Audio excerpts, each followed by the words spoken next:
Salut tout le monde, j'espère que vous allez bien. On se retrouve pour un bilan tricot-couture du mois et demi qui vient de passer. J'espère que vous êtes prêts parce que j'ai plein de choses à vous montrer. Les deux petits éléphants qui sont dans la pièce, dont on va parler tout de suite. Le numéro 1, mes fabuleuses lunettes que j'ai cassées hier soir vers 9h du soir, très pratique, donc je vais chez l'opticien cet après-midi. Mais pour l'instant, j'ai un magnifique scotch qui tient mon verre à ma monture. Du coup, je pense que je vais faire une vidéo sans lunettes, ce sera beaucoup plus pratique. Et le numéro 2, c'est que je ne suis pas chez moi à nouveau. J'ai des amis qui sont partis en vacances et à qui j'ai demandé si ça les dérangeait pas de me prêter leurs clés, comme ça je pouvais tourner sans déranger personne. Donc, encore une fois, je trouve que ce décor est très très joli. Je vais commencer par la couture et puis nous passerons au tricot. Alors la première chose par rapport à la couture, c'est que j'ai recousu. La dernière chose vraiment que je m'étais cousue, c'était la jupe Marion Blush de Fière comme un pan en juillet, donc ça faisait bien 6 mois. Je retrouve un vrai amour, et je découvre peut-être un vrai amour de tricoter des accessoires, parce que j'ai commencé par les vêtements, ça m'a jamais tellement intéressé de coudre des sacs ou des pochettes ou des trucs comme ça, et là j'en ai fait quelques-uns, et c'est la revelation. Je sais pas pourquoi, si je pense que je sais pourquoi, faut beaucoup moins de place, et on n'est pas à 1 centimètre près. Pour les vêtements, on est vraiment à ça te va, ou ça peut être trop large, ou ça peut être trop petit. Et c'est souvent très décevant alors qu'on y a passé beaucoup de temps, qu'on a vidé son salon pour pouvoir s'étaler et prendre beaucoup de place et sortir la machine, etc. Et je trouve que le ratio effort satisfaction à la fin, à chaque fois, pour moi en tout cas, il était un peu sur le négatif. Et avec les accessoires, et ben à chaque fois il est beaucoup sur le positif quand même. Donc c'est pour ça je pense que je trouve ça aussi satisfaisant. Alors je vais pas vous le faire tout à fait dans l'ordre, mais c'est à peu près ça. J'ai commencé par dans le dernier bilan couture, je vous en avais déjà parlé, j'étais en train de me faire 2 pantalons d'un livre qui n'est malheureusement plus disponible nulle part, j'ai l'impression, qui s'appelait Leçons de couture, avec des modèles créés par une designeuse japonaise. C'est dommage qu'ils le vendent plus parce qu'il y avait plein de trucs jolis. Il n'y avait pas que des trucs jolis non plus, mais il faudrait que je retrouve un patron qui soit proche, que je puisse vous conseiller, parce que là, à chaque fois je vous en parle, mais il est plus disponible. Donc je chercherai ça. Donc j'avais contacté Mondial Tissu, je voulais absolument du velours, donc j'avais eu un premier velours qui était blanc, très très souple, et un deuxième velours, bleu marine, beaucoup moins souple. La dernière fois j'étais au milieu de faire le pantalon bleu marine, donc je vous l'avais montré sur Instagram mais je vous l'ai pas montré en vidéo je crois. Voilà ce qu'il donne fini. J'en suis très très contente, je le trouve hyper beau. J'ai réalisé après que le velours avait un sens et qu'il fait pas tout à fait la même couleur dans un sens et dans l'autre. Et je n'ai pas fait exprès, mais j'ai découpé le pantalon dans ce sens-là et j'ai découpé toutes les poches dans l'autre sens. Donc ça fait un petit jeu de couleurs qui au final pas vilain, et heureusement que j'ai fait toutes les poches dans l'autre sens, du coup on peut penser que c'est fait exprès.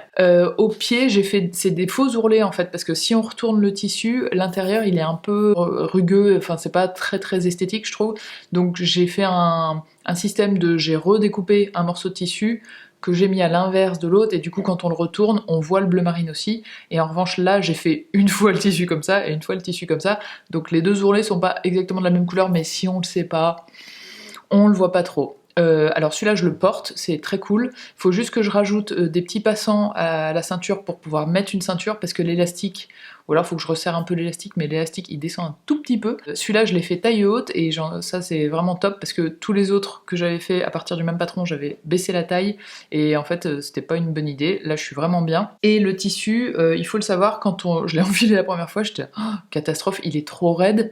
Quand je me plie ou quand je me baisse, c'est très bizarre, et en fait ça se fait peu à peu. Alors c'est pas le pantalon le plus souple que j'ai jamais eu, mais je le mets toute la journée. Si je veux ramasser un truc par terre, je peux me baisser, il n'y a pas les genoux qui craquent non plus, donc les genoux se sont assouplis au fur et à mesure, donc n'ayez pas peur si vous le faites, voilà, tout va bien.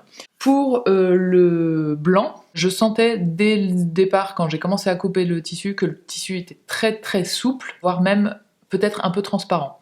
Et je me disais, me connaissant, s'il y a la moindre chance qu'on voit mes sous-vêtements, c'est sûr, je ne vais pas le mettre.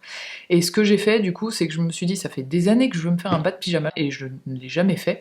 Et je me suis dit, bon bah, tant pis, je le fais quand même. Au pire, ce sera un bas de pyjama ou un bas de lounge wear pour traîner chez soi et tout. Donc je me le suis fait, je me suis pas embêtée à faire les poches et tout, parce que je me suis dit, si c'est pour mettre la nuit ou chez moi, voilà, c'est pas très grave. Et je le trouve hyper sympa, et figurez-vous pas que c'est monsieur qui me l'a piqué. Il l'a essayé un jour, je lui ai demandé de voir comme c'était très élastique, ce qu'il en pensait. Et il l'a essayé et il m'a dit eh bien je te le prends. Évidemment j'ai donné mon accord, mais c'est vrai que ça lui va pas mal. Ça fait très décontracté, ça fait un peu soirée d'été au bord de la plage. Il y a un petit côté méditerranée qui est assez sympa. Ensuite, alors ça c'est la réalisation de la loose totale.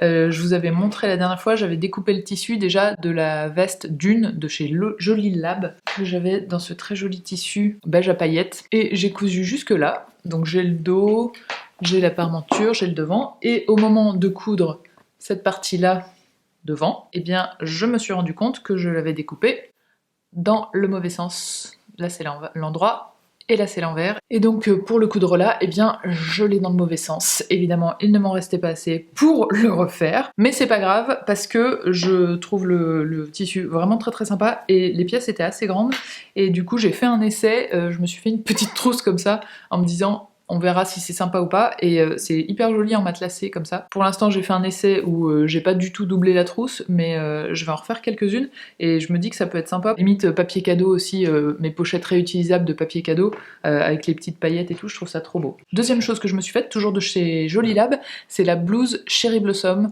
que je trouve trop belle. Alors pour le coup, hyper facile à tricoter, à coudre. Les explications sont hyper clair, il y a rien de bizarre ou de ah j'ai pas compris, vraiment c'est très facile. Je suis très contente de la taille donc j'ai fait une taille 40, les autres choses que je m'étais faites de chez eux, j'avais fait taille 38 et j'étais un tout petit peu serrée aux épaules. Je pense que pour la taille, tout ça va, mais aux épaules, peut-être plus un 40. Et donc là, ça fait vraiment une blouse assez ample. Je me vois trop cet été sur un short en jean, sur un pantalon. Si vous êtes enceinte ou que vous allez l'être, ça peut aussi être une blouse qui va vous accompagner les premiers mois de grossesse parce que vous avez la place de placer votre ventre, mais je la trouve trop jolie. Ce plumetis, encore une fois, c'est canon, ça fait frais, c'est très joli, et le détail dans le dos avec la petite fente ouverte, c'est mignon mais c'est pas too much et tout, je trouve ça trop beau. Donc ça vous pouvez soit acheter le patron tout seul, comme ça vous achetez le tissu que vous voulez, soit ça se vend en kit aussi avec le tissu, la mercerie et le patron, vraiment très joli modèle. Ensuite j'ai eu la chance d'être contactée par 2 sites par rapport à la couture, donc ça c'est gros kiff.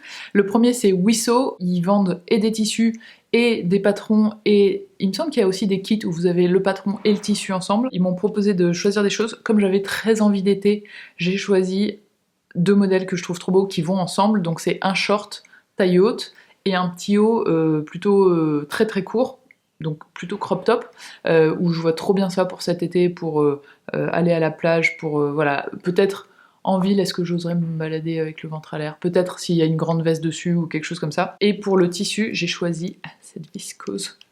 Trop bien, je pense que ça va être canon cet été. Je verrai si, selon la hauteur du top, si je le fais pas un tout petit peu plus long, histoire que je puisse le porter plus facilement. Mais ce que j'aime beaucoup dans ce tissu, vous voyez, c'est qu'il est très lourd, donc je pense que ça va bien flotter. Pour le short, à mon avis, ça va être trop beau. Il faut juste maintenant que je m'imprime les patrons. Du coup, c'est des patrons A4 qu'il faut scotcher et découper après, et je n'ai pas d'imprimante chez moi, et les 2 dernières fois où j'ai essayé d'aller le faire chez quelqu'un d'autre, l'imprimante avait des problèmes, donc je vais finir par aller au bureau de tabac à côté de chez moi. Trop hâte de pouvoir vous le montrer, et un peu trop hâte aussi de pouvoir le porter, qu'on soit en été, qu'il fasse chaud, que ce soit la fête. Et je vous ai dit que j'ai été aussi contactée par un autre site, ce site s'appelle Jus et Jo, et donc là c'est plus vous avez des kits, il y en a, il me semble pour l'instant, un par mois, et vous avez tout le nécessaire pour vous faire les éléments qu'il y a dans ce kit, plus des petits cadeaux autour.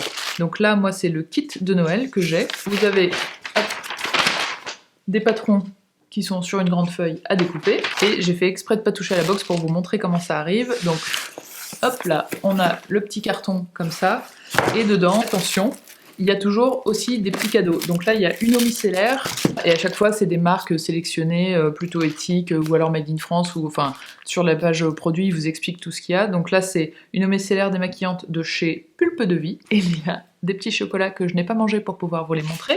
Il y a une petite pochette avec le fil et toute la mercerie nécessaire. Oh, il y avait une petite carte de joyeuse fête, très jolie d'ailleurs, sur un petit papier un peu transparent. Plein de petits bouts de ouate un peu hyper douce, trop bien. Je crois que je m'en mets partout sur mon pull, mais c'est pas grave.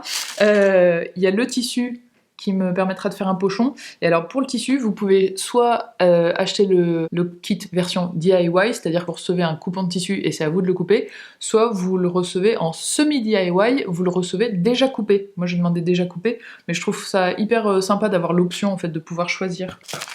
Ensuite, il y a un petit gâteau fait main avec jus et jo. Mignon. Ah oui, c'est ça, il y avait une petite panière de rangement pour mettre les cotons justement qui est dedans. Et un sac à cordon.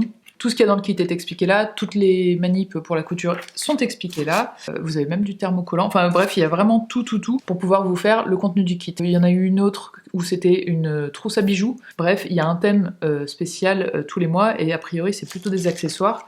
Je trouve ça très joli. Je pense que c'est bien pour les débutants parce que c'est des projets, je pense, assez faciles. Des choses qu'on fait très facilement en une après-midi. Je trouve que c'est une super belle initiative, très mignon, c'est très frais, ça donne envie. Donc bravo à Jus et Jo. Je vous montre tout ça fait et réalisé dans le prochain bilan. Ensuite, c'est peut-être la partie sur laquelle je suis la plus dingo. Je suis en train de vous préparer des tutos couture facile pour accessible aux débutants, par lequel je commence. Je vous avais parlé des chouchous en satin que je voulais faire. J'ai pas commencé par un chouchou, j'ai commencé par une Charlotte parce que du coup un des conseils pour les cheveux bouclés c'est de dormir sur une tête d'oreiller en satin.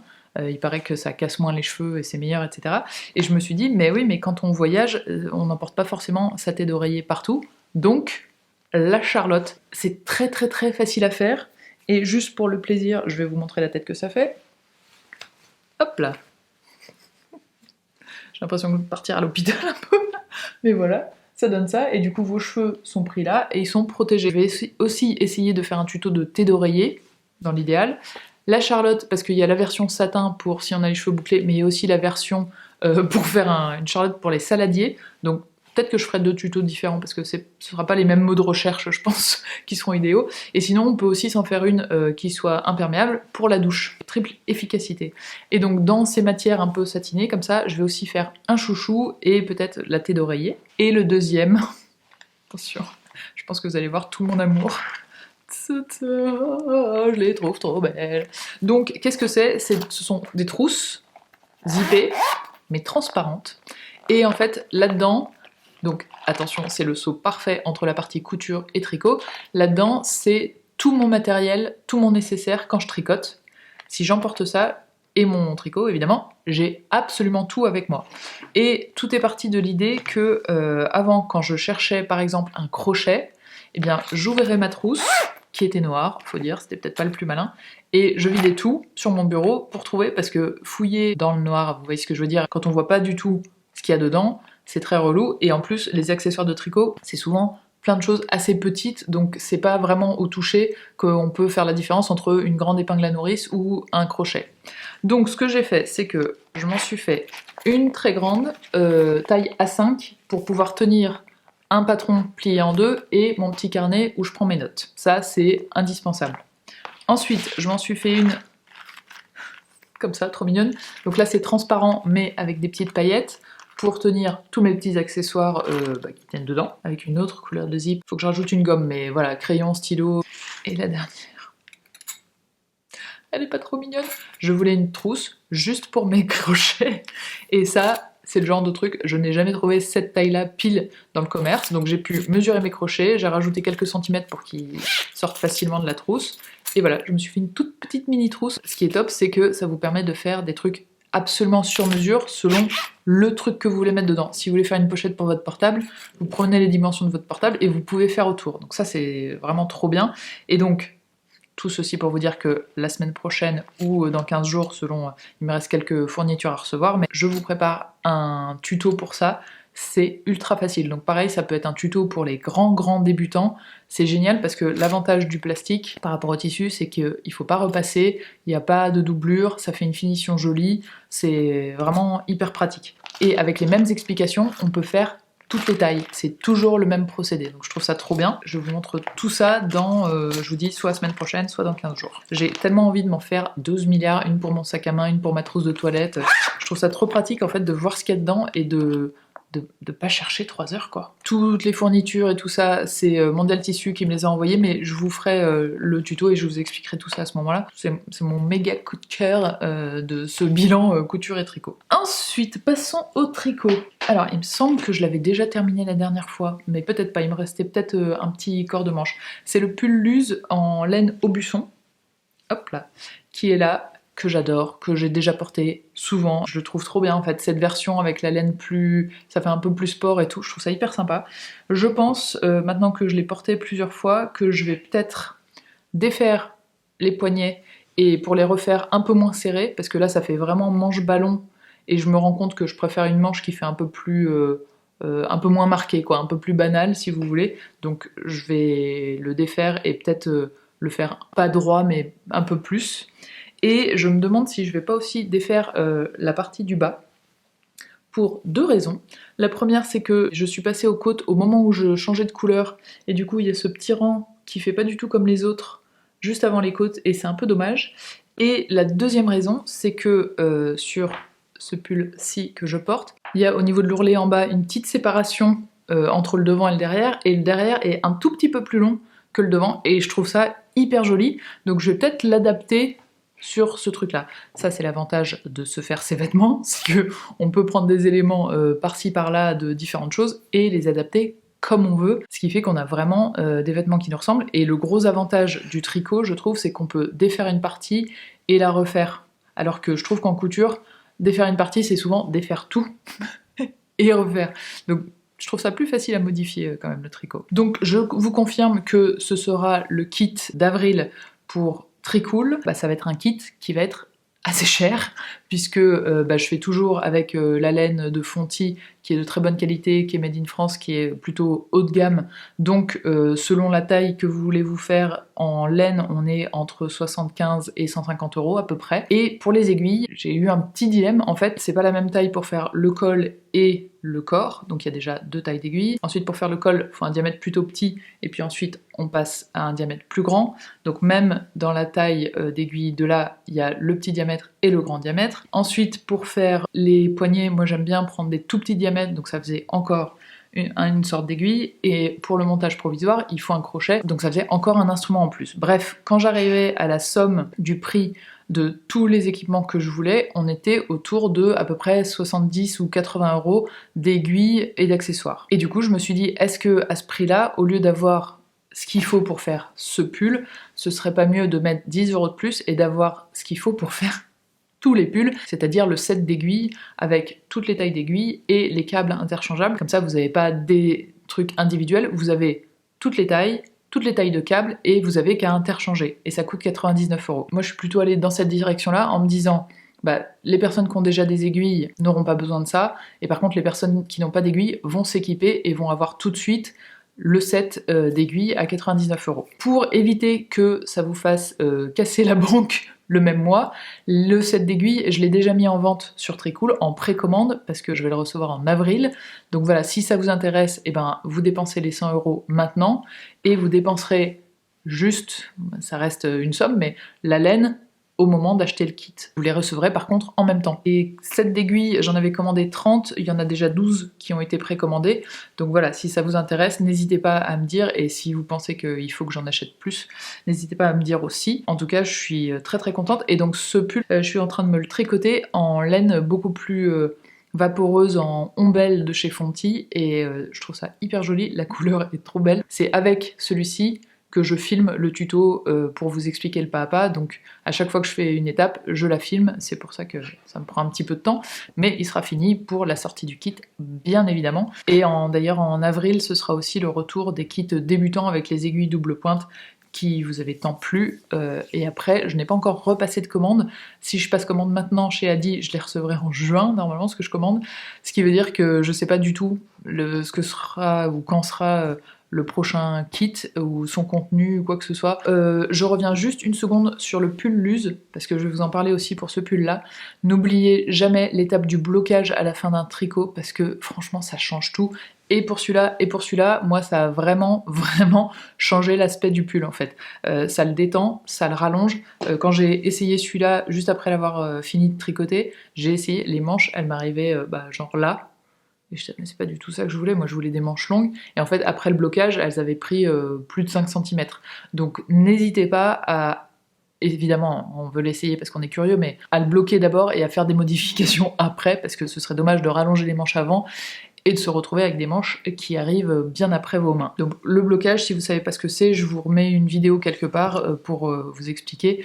En gros, c'est le fait de laver le pull et la laine se détend de un peu à beaucoup selon la laine que vous avez pris et selon comment vous tricotez. Ensuite, il y a ce pull de Gregoria Fibers, pardon, que j'ai découvert sur Instagram et que j'ai fait en laine feltin de chez Fonty. Alors, le gros kiff, c'est que c'est tricoté avec des aiguilles 7. Pour vous comparer, celui-ci, c'est des aiguilles 4,5, donc c'est beaucoup plus petit, donc c'est beaucoup plus long. Celui-ci, c'est 7, je l'ai fait en un mois, j'ai jamais fait un pull aussi rapidement. Les explications étaient plutôt claires, le patron suivi... alors c'est pas pour débutants parce qu'il y a quand même des augmentations, des trucs comme ça, mais là c'est pas le même système d'augmentation que sur celui-ci. Sur celui-ci c'est un raglan, donc autour du col vous avez un trait ici qui sépare les manches du col, mais c'est quand même tricoté en un seul morceau en rond. Celui-ci aussi, il est tricoté en rond en un seul morceau, mais les augmentations sont faites régulièrement, hop, sur tout le tour. Et du coup, avant le blocage, vous avez un truc où on a vraiment l'impression que ça fait des espèces de vagues pas belles, vraiment un truc pas très joli, et après le blocage, tout ça s'adoucit un peu. Le seul endroit où je trouve que c'est pas foufou, c'est juste là. Moi, ça continue à faire une petite bosse, et du coup, je trouve que ça me fait un peu des grosses épaules. Donc je me dis, si je me le refaisais, et ben à cette étape-là, de la dernière augmentation, je la ferais peut-être pas sur les deux côtés, parce que tout le reste c'est très bien, mais juste côté épaule et côté épaule, bah, peut-être que j'en ferais 2 ou 3 de moins, et je pense pas que ça affecterait énormément le reste du design, puisque c'est une coupe quand même assez large, donc on n'est pas à 1 cm près non plus. J'en suis super contente, j'étais pas du tout convaincue que je me ferais un jour un pull de cette couleur, et en fait depuis que je l'ai, je regarde ma garde-robe et je me dis tout est gris ou noir, va peut-être falloir te mettre à la couleur. C'est pour ça que je suis très contente aussi de faire le pêche, parce que bah voilà, ça va mettre un petit peu de couleur dans ma garde-robe, ce qui n'est pas pour me déplaire. Ensuite, j'ai reçu un livre des éditions Erol qui est très joli et qui est un sujet qui m'intéresse beaucoup en tricot, qui s'appelle Tricoter ses chaussettes, toutes les techniques. Depuis que je me suis mise au tricot, la chaussette me fait peur, on ne va pas se mentir. J'ai l'impression que c'est très détaillé, très bien expliqué, il y a plein de modèles différents avec des techniques différentes, donc voilà, ça me fait plutôt envie. Et du coup, je voulais vous montrer ce début de chaussette quand même. C'est pas moi qui l'ai fait, c'est monsieur. Donc on est très bien au niveau de... je sais plus comment ça s'appelle, le tube ou quelque chose comme ça. On a le début de la chaussette et ensuite on a le talon et ça allait partir par là.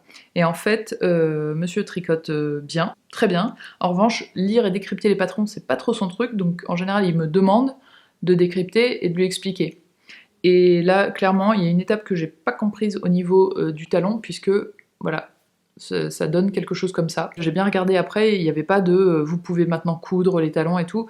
Normalement, j'ai pas l'impression qu'il fallait un trou. Alors celle-ci, c'est un patron que j'ai pris dans le livre Tricot Duo, dont je vous remettrai toutes les références, l'auteur et tout en barre d'infos. Ne comprenant ni l'un ni l'autre, il s'est arrêté et on a du coup un début de tentative de chaussette. C'est lui qui l'a faite et moi j'en ai toujours pas tricoté du tout, j'ai toujours pas essayé. Cette laine, que je trouve d'ailleurs très jolie, est une laine auto-rayante. Ça ressemble à ça quand vous l'achetez.